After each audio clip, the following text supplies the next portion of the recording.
Welcome to my channel Learn with Dr. Shweta. Hello everyone and welcome back to my channel Learn with Dr. Shweta. आज की इस video में हम rain and Martin book के 10th chapter का एक exercise solve करेंगे. Okay, तो इसमें हमें करेक्ट फॉर्म ऑफ वर्ब को चूज करना है. ओके, तो चलिए एक्सरसाइज शुरू करते हैं. पहला है the earth blank round the sun. तो ये जो सेंटेंस है ये एक साइंटिफिक फैक्ट या फिर ऐसा कहे कि एक यूनिवर्सल ट्रुथ को एक्सप्रेस कर रहा है. तो ऐसे केसेस में सिंपल प्रेजेंट टेंस का यूज होता है. ओके, और सिंपल प्रेजेंट टेंस में हमेशा फर्स्ट फॉर्म ऑफ वर्ब यानी कि बेस फॉर्म ऑफ वर्ब का यूज होता है. तो यहाँ पर base form of the verb क्या है? ये है मूव. पर आपको एक बात ध्यान में रखना है कि सिंगुलर सब्जेक्ट के लिए एस या ईएस ऐड हो जाता है base form of the verb के साथ. तो इस सेंटेंस में सब्जेक्ट है अर्थ जो सिंगुलर है, तो यहाँ पर वर्ब होगा मूव्स. तो इसका सही आंसर होगा the earth moves round the sun. दूसरा है my friends blank the prime minister yesterday. Okay, तो इस सेंटेंस में येस्टरडे यूज किया गया है जो पास्ट टाइम यानी बीते टाइम की ओर संकेत करता है. ओके, यानी कि ये जो एक्शन है ये पास्ट में कंप्लीट हो चुका है. तो ऐसे कंडीशन में हम सिंपल पास्ट टेंस का यूज करते हैं जिसका स्ट्रक्चर होता है subject plus second form of the verb. तो क्या होगा इसका सही answer? Saw. Okay, my friends saw the prime minister yesterday. Next है I blank him only one letter up to now. तो इस सेंटेंस में क्या है? up to now, जो ये शो करता है कि ये जो एक्शन है ये पास्ट में शुरू तो हुई थी लेकिन एट प्रेजेंट भी ये रेलिवेंट है. तो ये पास्ट का जो एक्शन है वो प्रेजेंट में भी रेलिवेंट है. तो इसका मतलब है कि यहाँ पे प्रेजेंट परफेक्ट टेंस आएगा जिसका स्ट्रक्चर है सब्जेक्ट प्लस हैज और have plus third form of the verb. तो आई के साथ क्या आ जाएगा? हैव, और third form of the verb होगा सेंट.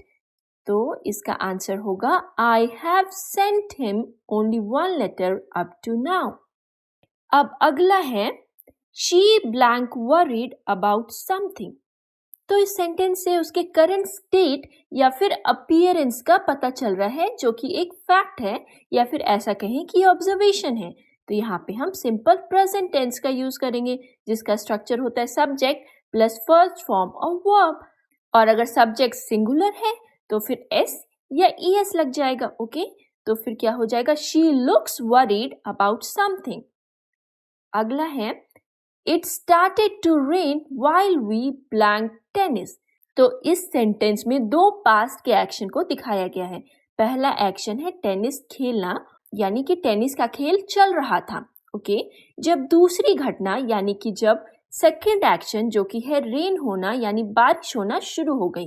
तो ऐसे कंडीशन में हम पास्ट कंटिन्यूअस टेंस का यूज करते हैं जिसका स्ट्रक्चर होता है subject plus was or were plus verb का आईएनजी फॉर्म यूज होता है. ओके, तो वी के साथ क्या आएगा? वेयर. ओके, और फिर आईएनजी फॉर्म होगा प्ले का प्लेइंग. तो it started to rain while we were playing tennis. Next है he blank fast when the accident happened. Okay, तो इस सेंटेंस में क्या है? when the accident happened, इससे पता चलता है कि जो एक्सीडेंट है वो एक स्पेसिफिक टाइम पर हुई थी. ओके, किस टाइम पे हुई थी? जिस टाइम पर गाड़ी तेज चल रही थी. तो इस कंडीशन में हम पास्ट कंटिन्यूअस टेंस का यूज करते हैं जिसका स्ट्रक्चर है subject plus was or were plus ING form of verb. तो ही के साथ क्या आएगा? वॉज और फिर ING form of drive is driving. He was driving fast when the accident happened. Next है he blank asleep while he was driving. तो इस सेंटेंस को हम ऐसे ब्रेक कर सकते हैं ही फेल अस्लीप. ओके, ये एक पार्ट हो जाएगा. व्हाइल ही वॉज ड्राइविंग ये एक ऑनगोइंग पास्ट एक्शन है. ओके, तो ये पास्ट कंटिन्यूअस टेंस में ऑलरेडी है. ओके, और जो पहला पार्ट है उसमें एक पास्ट का एक्शन दिखाया गया है इसीलिए यहाँ पे सिंपल पास्ट टेंस का यूज होगा और सिंपल पास्ट टेंस का स्ट्रक्चर होता है subject plus second form of the verb. तो यहाँ पे हो जाएगा ही fail asleep while he was driving. I am sure I blanked him at the party last night. तो लास्ट नाइट से ये क्लियर होता है कि ये जो इंसिडेंट है ये पास्ट में हुआ है। ओके, ये एक्शन जो है ये पास्ट में हुआ है, ये एक्शन पास्ट में कंप्लीट हो चुका है, इसीलिए हमें इसमें सिंपल पास्ट टेंस का यूज करना है जिसका स्ट्रक्चर होता है subject plus second form of the verb. तो क्या आ जाएगा यहाँ पे सॉ। ओके, तो इसका आंसर होगा I am sure I saw him at the party last night. Okay, next है he blank a mill in his town। तो इस सेंटेंस से हमें क्या पता चल रहा है, एक ओनरशिप का पता चल रहा है जो कि एक फैक्ट है। तो फिर ऐसे कंडीशन में हमें सिंपल प्रेजेंट टेंस का यूज करना है जिसका स्ट्रक्चर होता है subject plus first form of the verb. तो ही के साथ क्या आएगा, ही के साथ हैज आएगा। तो इसका सही आंसर होगा he has a mill in this town। Okay, next है he blank here for the last 5 years।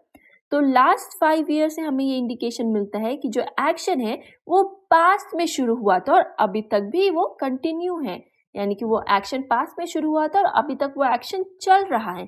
तो ऐसे कंडीशन में हमें प्रेजेंट परफेक्ट कंटिन्यूअस टेंस का यूज करना है जिसका स्ट्रक्चर है सब्जेक्ट प्लस हैज और have been plus ING form of the verb. तो ही के साथ क्या आएगा, ही के साथ आएगा हैज। तो ही हैज बीन वर्क का हो जाएगा working. So he has been working here for the last 5 years. Okay. Next है he thanked me for what I blank। तो इस सेंटेंस में thanked का यूज किया गया है जो कि एक पास्ट के एक्शन को दिखा रहा है और इस सेंटेंस में for what I जो यूज किया गया है वो ये इंडिकेट करता है कि जो एक्शन है पहले ही पूरा हो चुका था। तो फिर ऐसी कंडीशन में हमें पास्ट परफेक्ट टेंस का यूज करना है। ओके, जिसका स्ट्रक्चर होता है subject plus had plus third form of the verb.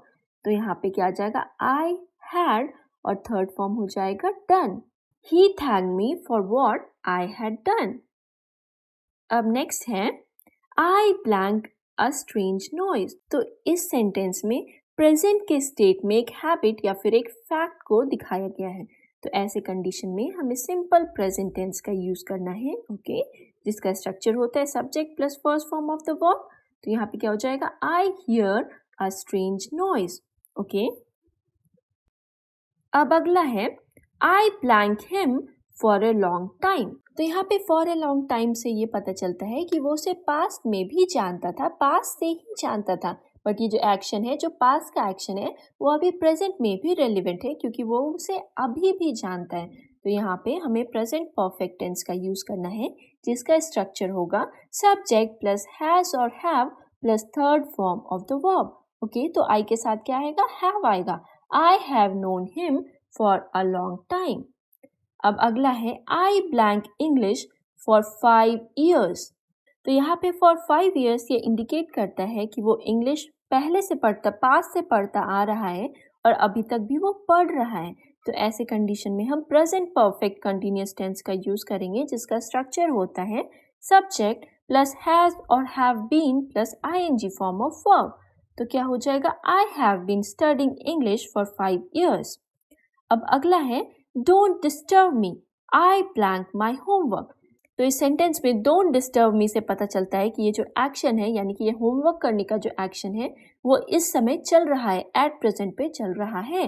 तो ऐसे कंडीशन में हमें प्रेजेंट कंटिन्यूअस टेंस का यूज करना है। ओके, और इसका स्ट्रक्चर होता है सब्जेक्ट प्लस एम और इज और आर प्लस वर्ब का आईएनजी फॉर्म। तो इसका आंसर हो जाएगा I am doing, don't disturb me, I am doing my homework. अब अगला सेंटेंस है Abdul blank to be a doctor. तो इस सेंटेंस में एक परमानेंट डिजायर या फिर एक इच्छा को व्यक्त किया गया है, दिखाया गया है। तो ऐसे केसेस में हम सिंपल प्रेजेंट टेंस का यूज करते हैं जिसका स्ट्रक्चर होता है subject plus first form of the verb, और अगर सब्जेक्ट सिंगुलर है तो वर्ब जो है उसमें एस या ईएस लग जाता है। ओके, तो क्या हो जाएगा, Abdul wants to be a doctor. Okay, अब अगला है द सूप ब्लैंक गुड। अब इस सेंटेंस में एक क्वालिटी को दिखाया गया है, तो ऐसे केसेस में हमें सिंपल प्रेजेंट टेंस का यूज करना है। ओके, और इसका स्ट्रक्चर होता है subject plus first form of the verb, और अगर सिंगुलर है तो एस या ईएस ऐड हो जाएगा। तो इसका आंसर हो जाएगा the soup taste good. Okay, अब अगला है he blank TV most evenings. तो यहाँ पे मोस्ट इवनिंग से ये इंडिकेशन मिलता है कि ये जो एक्शन है ये एक हैबिट है जो कि डेली फॉलो हो रहा है। तो ऐसे केसेस में हमें सिंपल प्रेजेंट टेंस का यूज करना है। ओके, तो क्या हो जाएगा ही वॉचेस टीवी मोस्ट इवनिंग्स। अब अगला सेंटेंस है ही ब्लैंक आउट 5 मिनट्स अगो। यहाँ पे जो अगो है इससे ये पता चलता है कि ये जो इंसिडेंट है ये पास्ट का है, ये पास्ट में पूरा हो चुका है।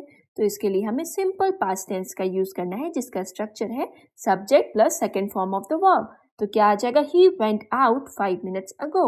Okay, clear. अब अगला है when he lived in Hyderabad comma he blank to the cinema once a week. Okay, तो यहाँ पे व्हेन ही लिव्ड यानी लिव्ड का मतलब है कि ये पास्ट के एक एक्शन को दिखा रहा है जो कि पास्ट में पूरा हो चुका है। तो यहाँ पे हमें सिंपल पास्ट टेंस का यूज करना है जिसका स्ट्रक्चर है subject plus second form of the verb. तो क्या आ जाएगा यहाँ पे went, when he lived in Hyderabad he went to the cinema once a week. Okay, अब अगला है the baby blank all morning. तो इसमें ऑल मॉर्निंग से ये पता चल रहा है कि ये जो एक्शन है ये सुबह से शुरू होकर अभी तक वो कंटिन्यू चल रहा है। ये एक्शन सुबह से लेके अभी तक चल रहा है। तो ऐसे केसेस में हमें प्रेजेंट परफेक्ट कंटिन्यूअस टेंस का यूज करना है। इसका स्ट्रक्चर है सब्जेक्ट प्लस हैज बीन और have been plus ING form of the verb. तो यहाँ बेबी के साथ क्या आ जाएगा has. So the baby has been crying all morning. अब अगला है I blank Rahim at the zoo. तो इस सेंटेंस में कोई भी टाइम रेफरेंस को शो नहीं किया गया है कि उसने किस टाइम रहीम को जू में देखा। तो ऐसे केसेस में हम सिंपल पास्ट टेंस का यूज करते हैं जिसका स्ट्रक्चर होता है subject plus second form of the verb. तो क्या हो जाएगा I saw Rahim at the zoo. Okay, अब अगला है I blank Kumar this week. तो यहाँ पे दिस वीक ये शो कर रहा है कि ये जो एक्शन है ये अभी तक कंप्लीट नहीं हुआ है, इस पूरे वीक में ये एक्शन रेलिवेंट है। तो ऐसे केसेस में हम प्रेजेंट परफेक्ट टेंस का यूज करते हैं जिसका स्ट्रक्चर होता है सब्जेक्ट प्लस हैज और have plus third form of the verb. तो क्या हो जाएगा I haven't seen Kumar this week. अब अगला है this paper blank twice weekly. तो इस सेंटेंस में एक फैक्ट को दिखाया गया है। ओके, तो फैक्ट को रिप्रेजेंट करने के लिए हम सिंपल प्रेजेंट टेंस का यूज करते हैं जिसका स्ट्रक्चर होता है subject plus first form of verb. तो क्या हो जाएगा this paper appears twice weekly. अब अगला है Ashok fell off the ladder when he blank the roof. Option है इज मेंडिंग, वाज मेंडिंग और मेंडेड। तो आप इसका आंसर आप कमेंट सेक्शन में बताएं कि इसका सही आंसर क्या होगा। Okay, thank you for watching and for more such contents please subscribe to my channel learn with doctor Shweta.